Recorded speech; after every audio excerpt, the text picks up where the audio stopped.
नमस्कार। आज हम एक ऐसे अधिकारी के बारे में बात करेंगे जो कुछ सालों पहले योजना बनाती है कलेक्टर बनने की, और वो योजना रहता है फर्जी तरीके से कलेक्टर बनने का। नाम है पूजा खड़ेकर। अब योजना क्या रहती है इसको पहले समझिए।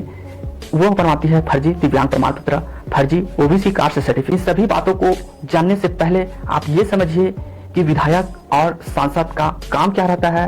सबसे पहले काम रहता है कानून का निर्माण करना। अगर कुछ भी कानून में कुछ भी प्रकार की त्रुटि है तो आपने असेंबली में जाकर बहस करना, उसका सोल्यूशन ढूंढना, उसके प्रति असेंबली में कैंडिडेट है उन सभी को उसके ऊपर चर्चा करना।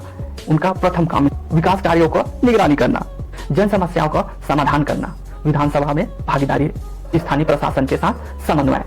स्थानीय प्रशासन के साथ समन्वय समझ रहे हैं ना। जैसे आम नागरिकों को अगर कुछ भी समस्या होता है, जैसे कलेक्टर ऑफिस में जाना, आपके साथ काम नहीं हो रहा है तो आप अपने विधायक को बोल सकते हैं कि हमारा ये काम नहीं हो रहा है। तो अधिकारी के साथ समन्वय, हाँ इसका काम किस कारण से नहीं हो रहा है उसे का जानकारी उनको लेना, और उनके जानकारी के आधार पर उस व्यक्ति को बताना, उस आम नागरिक को बताना कि आपकी समस्या ये है और आपका काम इस तरीके से हो जाए। इन काम को छोड़कर हजारों की संख्या में फर्जी दिव्यांग प्रमाण पत्र के आधार पर नौकरी पा रहे हैं और नौकरी कर भी रहे हैं। इसी तरह से भारत में लाखों की संख्या में फर्जी दिव्यांग प्रमाण पत्र के आधार पर नौकरी कर रहे हैं, लेकिन गवर्नमेंट या वहां के लोकल विधायक या सांसद किसी भी तरह से ध्यान नहीं दे रहे हैं। आप क्यों नहीं दे रहे हैं, इसका सबसे पहले हम इस करप्ट सिस्टम को समझते हैं, उसके बाद हम जानने की कोशिश करेंगे यहाँ कहाँ पर इस कानून, इस अनुच्छेद में छेद रह गया है जिससे फर्जी तरीके से आदमी निकलकर चला जाता है। सबसे पहले हम ओबीसी कास्ट सर्टिफिकेट बनने की प्रक्रिया को समझते हैं। देखिए, ओबीसी कास्ट सर्टिफिकेट बनवाने के लिए आपको दो कैटेगरी में गुजरना पड़ता है। सबसे पहला कैटेगरी है क्रीमी लेयर और नॉन क्रीमी लेयर। ठीक है, एक क्रीमी लेयर क्या है? अगर आपकी संपत्ति 8 लाख से ऊपर है, अगर आपकी संपत्ति 8 लाख से ऊपर है, जैसे 8 लाख, 9 लाख, 10 लाख सालाना, तो आप क्रीमी लेयर में आते हैं। और नॉन क्रीमी लेयर मतलब आपकी संपत्ति 8 लाख से सालाना नीचे है, 8 लाख, 7 लाख, 6 लाख से नीचे है, तो आप नॉन क्रीमी लेयर में आते हैं। मतलब आप ओबीसी सर्टिफिकेट बनवाते हैं तो अगर आप नॉन क्रीमी लेयर में आते हैं और आप ओबीसी सर्टिफिकेट बनवाते हैं तो आप कोई भी गवर्नमेंट वैकेंसी का लाभ ले सकते हैं। उसका जो बेनिफिट है, उसका जो रिजर्वेशन कोटा है, उसका आप लाभ ले सकते हैं। लेकिन पूजा खेड़कर के साथ ऐसा नहीं हुआ। उनके पिता के पास लाखों की संपत्ति है, करोड़ों की संपत्ति है। बताया जा रहा है कि 40 करोड़, 50 करोड़ की संपत्ति है। खुद पूजा खेड़कर के पास लाखों की संपत्ति है, करोड़ों की संपत्ति है। उनके पास 2-3 कंपनियां भी है जिसमें शेयर होल्डर है खुद स्वयं। तो ये समझिए कि वो ओबीसी सर्टिफिकेट का लाभ कैसे उठा सकती है। और जल्द उस लोकल लीडर के पास भी आएंगे जिनके सपोर्ट के द्वारा ये काम को अंजाम दिया जाता है। हम नाम किसी का नहीं लेना चाहते हैं क्योंकि ये संभव ही नहीं है कि कोई किसी का साथ दे और गलत कार्यों में और वो आगे ना बढ़ पाए। तो स्टेप बाय स्टेप मैं आपको समझाने की कोशिश करूंगा और आप इस बात को, जो जमीनी हकीकत है, जो वास्तविक में जो चल रहा है, मैं उसके बारे में बात करूंगा। ओबीसी सर्टिफिकेट बना वहां तक तो ठीक है, लेकिन ये दिव्यांग सर्टिफिकेट बना तो बना कैसे? आखिर में वो कौन सा सिस्टम है जिसे उसे दिव्यांग सर्टिफिकेट हासिल हो गया? मैं भी एक दिव्यांग हूँ। अगर मैं किसी अधिकारी के पास जाऊंगा, मैं दिव्यांग हूँ, मेरा दिव्यांग सर्टिफिकेट बनवाना है, तो वो मेरा दिव्यांग सर्टिफिकेट बोलने के अनुसार से ही नहीं बनाएगा। कुछ प्रक्रिया है जिसे मुझे पालन करना पड़ेगा। जब तक मैं वो प्रक्रिया को पालन नहीं करूंगा तब तक मेरा सर्टिफिकेट नहीं बन पाएगा। तो प्रक्रिया क्या है समझिए। पहले हम जाएंगे कि हम आवेदन करेंगे कि सर मैं दिव्यांग हूँ, मेरा दिव्यांग सर्टिफिकेट बनाना है। तो सबसे पहले वहाँ का जो डिस्ट्रिक्ट हॉस्पिटल का गवर्नमेंट हॉस्पिटल है, वो बड़ा अधिकारी चेक करेगा, हाँ ये वाकई में दिव्यांग है। हाँ तो दिव्यांग है तो वो कितना % दिव्यांग है, उसका दिव्यांगता कितना % है, उसको भी चेक करेगा। चेक करने के बाद वो अपना रिपोर्ट तैयार करेगा। रिपोर्ट तैयार करने के बाद मेरा सर्टिफिकेट जारी कर देगा।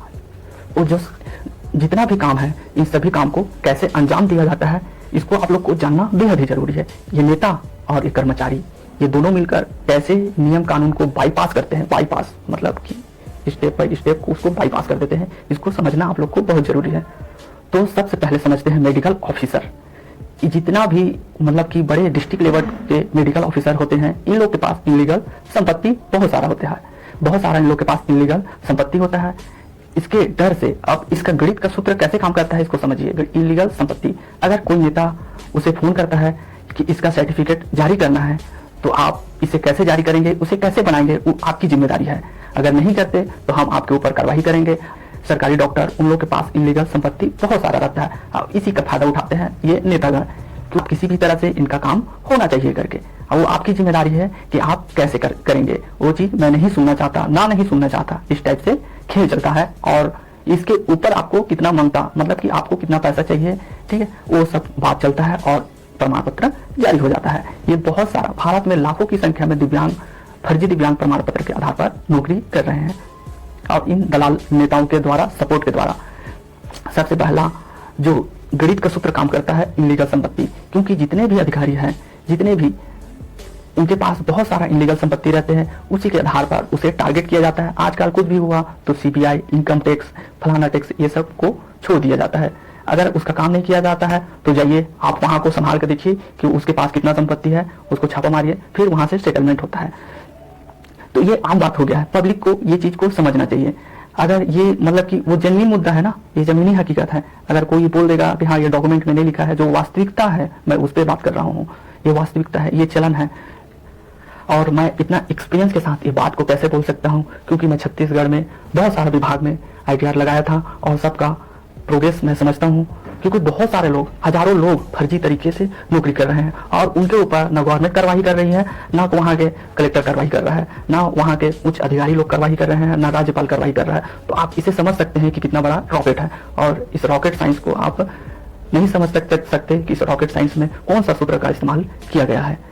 मैं आज के डेट में पूजा खड़ेकर का केस सार्वजनिक है, तो इस पर चर्चा किया जा रहा है और रोज उसके ऊपर कुछ न कुछ नया वीडियो आ रहा है। तो मैं उस वीडियो के आधार पर नहीं बोल रहा हूँ, उस ऐसे लाखों फर्जी लोग के ऊपर कब कार्रवाई करेगी गवर्नमेंट, उस लाखों फर्जी तरीके से नौकरी कर रहे हैं उसके ऊपर कब कार्रवाई करेगी गवर्नमेंट, और उसको उन सबको जेल में कब डालेगी गवर्नमेंट। बात यहाँ पर रुकती है। लेकिन ये सबसे उन्हें कोई लेना देना नहीं है।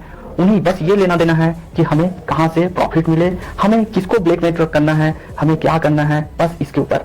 और रही बात जो नियम और कानून बनता है, वो सिर्फ कुछ ठेकेदार और कुछ कंपनियों को प्रॉफिट देने के लिए बनता है। जैसे कि आप, छोटा सा मैं उदाहरण देना चाहता हूँ, दिल्ली का केस, अरविंद केजरीवाल जी का केस समझिए। जो वहां पर नियम बना था, जो कानून बना था दारू का, पॉलिसी का, वो उन विधायकों द्वारा नहीं बनाया गया था, कुछ ठेकेदार, कुछ कंपनियों द्वारा बनाया गया था कि मुझे इस टाइप का नियम, इस टाइप का कानून चाहिए। उनके द्वारा प्रोजेक्ट दिया गया था कि इस प्रोजेक्ट को आप पास करवा दीजिए, इस नियम के अनुसार से इस लिकर पॉलिसी चलना खुलेगा, ये इस नियम कानून से चलना चाहिए। ऐसा टाइप का वो उस विधायक का प्रोजेक्ट नहीं था, उन लोगों का प्रोजेक्ट था जो इसे, मतलब सीबीआई का कहना है, सीबीआई जब केस फाइल किया है उसका कहना है।